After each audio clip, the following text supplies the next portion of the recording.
नमस्कार साथियों, मैं BS लकवाड़, BS technical and psycho classes YouTube channel में आपका फिर से स्वागत। अपन ने पिछली वीडियो में जो चर्चा करी थी वो आयनीकरण, परमाणु, इन सबसे रिलेटेड चर्चाएं करी थी। अब अपन को चर्चा करनी है, इसमें टॉपिक आपको सामने बोर्ड पे दिख रहा होगा, तत्व, यौगिक और मिश्रण।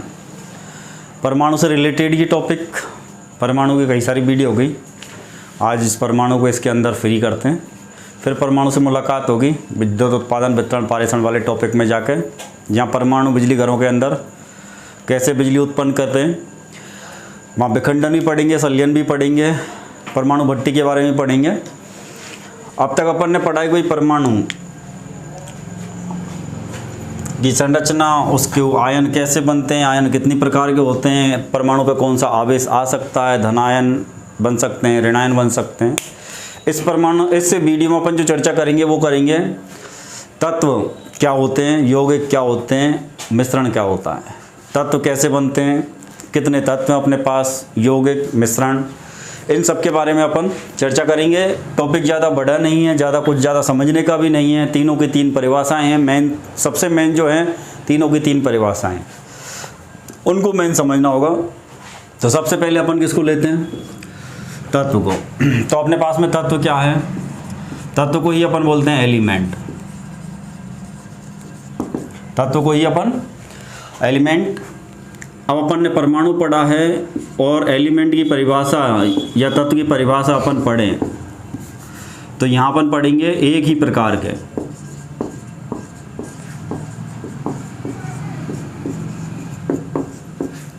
प्रकार के परमाणुओं से मिलकर बना पदार्थ।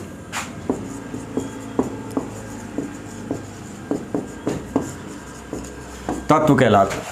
तो तत्व की सिंपल सी परिभाषा है, सबसे पहले तो परमाणु को याद रखोगे, हर पदार्थ का एक अपना अलग प्रकार का परमाणु होता है, और यदि किसी पदार्थ में एक ही प्रकार के परमाणु हो और किसी दूसरी टाइप का कोई भी दूसरी प्रकार का परमाणु नहीं हो, तो उस परमाणु को अपन बोल सकते हैं तत्व। हाइड्रोजन अपने पास एक तत्व है, लेकिन उसमें जितने भी परमाणु रहेंगे वो सारे हाइड्रोजन के रहेंगे और किसी के नहीं रहेंगे। यदि अपन जहाँ पे अपन यदि देखें कि भाई अपन जल का समीकरण देखें तो ये कौन है, H2O, तो यहाँ पे तत्व अलग अलग हो जाएंगे, हाइड्रोजन का भी हो जाएगा और ऑक्सीजन का। तो अपन इसको क्या तत्व बोल सकते हैं? तो इसको अपन तत्व नहीं बोल सकते। तो ऐसा पदार्थ देखो जिसके अंदर केवल एक ही प्रकार के परमाणु हो, दूसरा किसी प्रकार का कोई भी परमाणु नहीं हो, उन पदार्थों को अपन क्या बोलेंगे, तत्व बोलेंगे।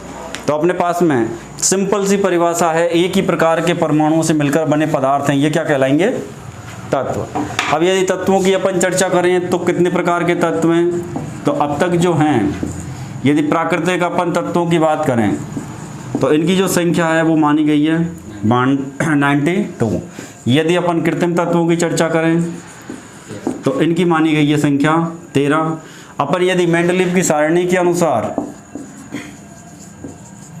मेंडलीव की आवर्त सारणी के अनुसार यदि अपन देखें तो तत्वों की संख्या मानी जाती है 108, और नई विज्ञान की नई खोज के अंदर ये संख्याएं और भी बढ़ेंगी आने वाले समय में। तो अपने पास में मेन तो अपन को एक परिभाषा याद रखनी है और समझना है कि तत्व किसको बोलेंगे। तो एक ही प्रकार के परमाणुओं से बना यदि कोई पदार्थ है तो उस पदार्थ को अपन बोलते हैं तत्व। हाइड्रोजन एक पदार्थ है अपने लिए, लेकिन वो एक ही प्रकार के परमाणु से बना है, तो हाइड्रोजन अपने लिए तत्व है। दूसरा, यदि अपन चर्चा करें प्राकृतिक तत्वों की संख्या कितनी है, तो ये 92, कृत्रिम तत्वों की संख्या 13 है अपने पास में। अब यदि इनको जोड़े थे तो 105 ही होती हैं, लेकिन मेंडलीव की सारणी के अनुसार, मेंडलीव की आवर्त सारणी के अनुसार तत्वों की जो संख्या हो सकती है वो कितनी हो सकती है, और अब तक यदि ज्ञात तत्वों की अपन बात करें तो वो है अपने पास 119। तो इनमें अपन के पास कोई अभी आंकड़े एक निश्चित नहीं है, अब तक ज्ञात तत्वों की संख्या ये मानी गई है 119। तो अपने पास में अगले जो है वो है अपने पास में यौगिक।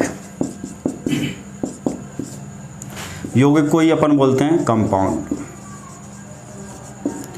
यौगिक क्या होता है, तो अपने पास यहाँ की परिभाषा को एक बार गौर से देखो, एक ही प्रकार के परमाणुओं से मिलकर बना पदार्थ। इसमें केवल अपन को यहाँ चेंज करना है, यहाँ अपन को इसकी जगह एक की जगह लिखना है अलग अलग,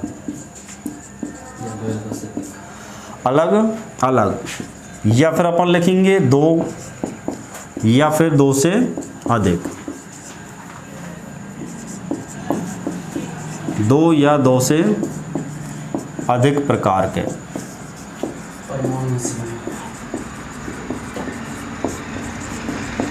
परमाणुओं से मिलकर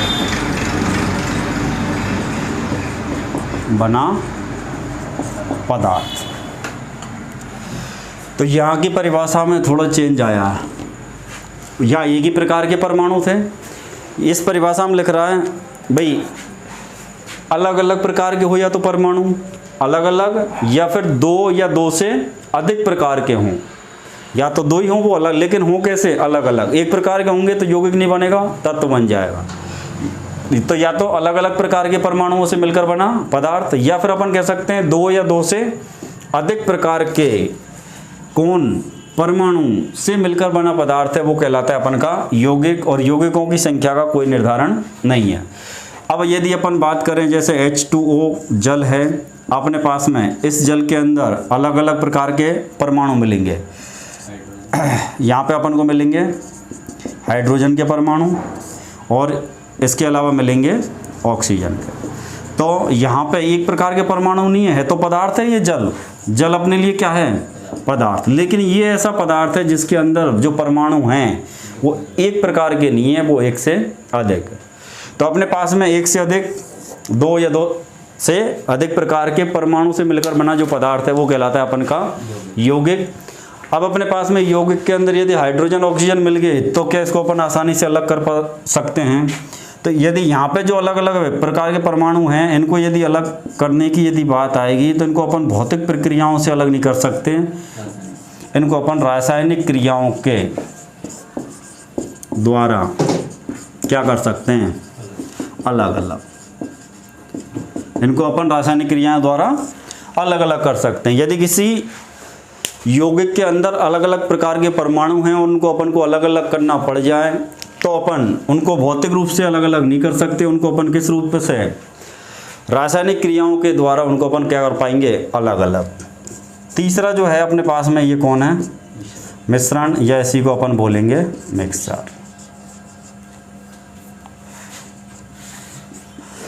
अब मिक्सचर क्या है? तो यहाँ देखो परिभाषा है, सबसे पहली वाली पढ़ो, एक ही प्रकार के परमाणु से बने पदार्थ। यहाँ अलग अलग प्रकार के परमाणु या 2 या 2 से अधिक प्रकार के परमाणु से मिलकर बने पदार्थ हैं।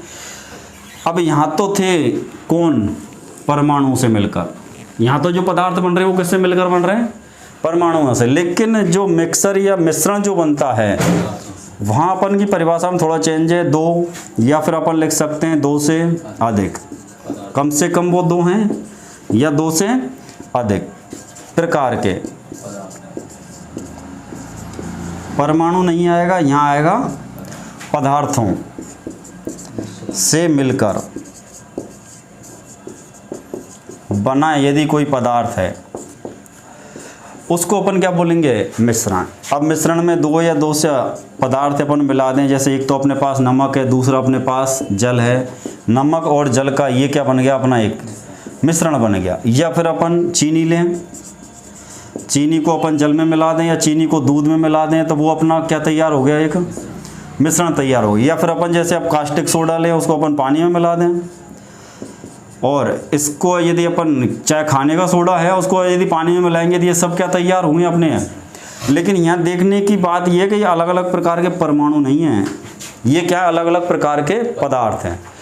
अब या तो वो 2 प्रकार के हैं या 2 से अधिक प्रकार के हैं। तो 2 या 2 से अधिक, 2 या 2 से अधिक प्रकार के पदार्थों से, 2 या 2 से अधिक प्रकार के पदार्थों से, परमाणुओं से नहीं, पदार्थों से मिलकर बना यदि कोई पदार्थ है तो उस पदार्थ को अपन बोलते हैं मिश्रण। और मिश्रण जो होते हैं इनको यदि अलग अलग पदार्थों को अलग अलग करना पड़े तो इनको अपन भौतिक प्रक्रियाओं के द्वारा भी अलग अलग कर सकते हैं। लेकिन यौगिक के अंदर यदि अलग अलग प्रकार के परमाणु हैं और उनको यदि अलग करना पड़ा तो भौतिक रूप से अलग अलग नहीं होंगे, वो किससे अलग होंगे? रासायनिक प्रक्रियाओं के द्वारा। तो इस टॉपिक में अपने पास में ज़्यादा क्वेश्चन भी नहीं है, ज़्यादा समझने का भी नहीं है, तो कन्फ्यूज होने का भी नहीं है। 3 जो परिभाषा है इनको कन्फर्म रखना है। दूसरा अपने पास में ये पॉइंट दोनों याद रखने हैं भाई, किस प्रकार के पदार्थ को अपन को अलग अलग करने के लिए रासायनिक क्रियाओं की ज़रूरत पड़ेगी, तो परमाणु को या तत्व को या यौगिक को या मिश्रण को या इन सभी को, या इनमें से कोई नहीं है। तो यौगिक अपने पास ऐसे पदार्थ हैं जिनको अलग अलग करने के लिए ज़रूरत पड़ती है रासायनिक क्रियाओं की। या फिर किस प्रकार के अपने पास में पदार्थ हैं जिनको अपन भौतिक प्रक्रियाओं से अलग अलग कर सकते हैं, तो वो है अपन के मिश्रण। तो अपने पास में तीनों परिभाषाएं, तत्व, यौगिक और मिश्रण।